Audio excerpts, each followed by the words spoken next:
Isang line item appropriation. Madam Speaker, So, ibig wala sabihin tayo nun- doon sa contingent fund. So, ibig sabihin nun, Hindi po natin pinag-uusapan dito. Please allow the contingent sponsor fund. to finish your statement. No.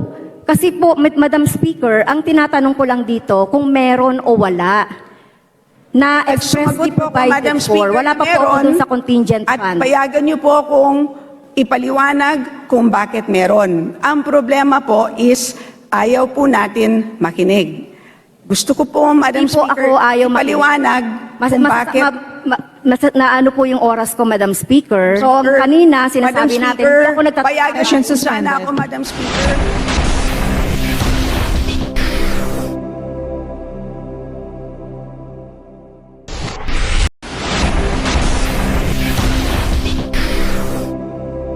Naging talakayan ukol sa confidential funds sa pagsisimula ng plenary debates ng Kamara ukol sa proposed 2024 national budget.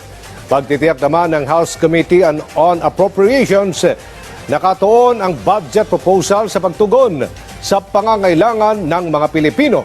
One can force her opinion, but one cannot force her facts. Una sa lahat, maling bahagi ng libro ang tinitignan po ninyo. Maliwanag, nagdeklara ang Supreme Court na ang contingent fund ay isang line item appropriation. Madam Speaker, So, ibig wala sabihin tayo nun- doon sa contingent fund. So, ibig sabihin nun, Hindi po natin pinag-uusapan dito. Please yung allow the contingent sponsor fund. to finish your statement. No. Kasi po, Madam Speaker, ang tinatanong ko lang dito kung meron o wala na expressly sumagot po ako, provided Madam for. Speaker, Wala pa po ako meron. doon sa contingent At fund. payagan niyo po kung ipaliwanag kung bakit meron. Ang problema po is ayaw po natin makinig. Gusto ko po, Madam Hindi po Speaker, ako ayaw makinig. ipaliwanag kung bakit... na ano po yung oras ko, Madam Speaker. So, Speaker, kanina, Madam sinasabi natin, Speaker, hindi ako nagtatanong. payagan Motion niyo sana suspended. ako, Madam Speaker. I have been maligned in tayo public, Madam nagtatalakay ng Speaker. contingent fund. Sinabihan po ako na isang Session sinungaling, is Madam suspended. Speaker, in public. Payagan niyo po sana ako magpaliwanag.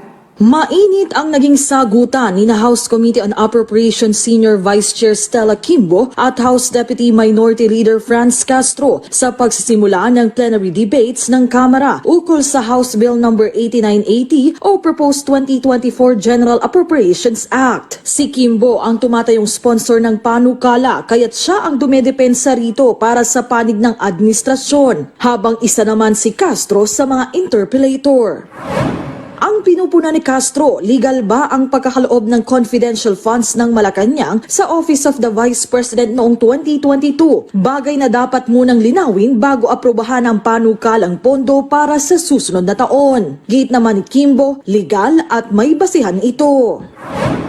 Base sa Supreme Court decision na iyan po ay valid na line item appropriation. Maliwanag po yun. Dahil yun nga po yung purpose, maliwanag po sa Bellica versus Ochoa, na yan ang purpose ng contingent fund. Dahil nga po, hindi na nga po natin ma-anticipate lahat po ng pangangailangan ng ating gobyerno 2 years in advance. Kaya nilalagay sa special purpose fund, sa DBM.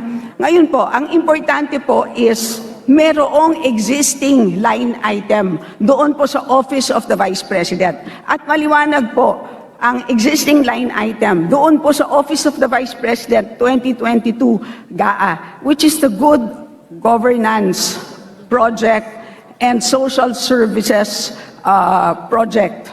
Ayon kay Appropriations Chair Elizalde Co, sa kabila ng mga kontrobersya, makakaasa ang publiko na nakatuon ang 2024 budget proposal sa pagtupad ng mga hangarin at programa ng administrasyon para sa taong bayan. 3 legasiyaan niya ang nais ditong makamtan, kabilang na ang paghatid ng sapat na ospital, pabahay at pagkain.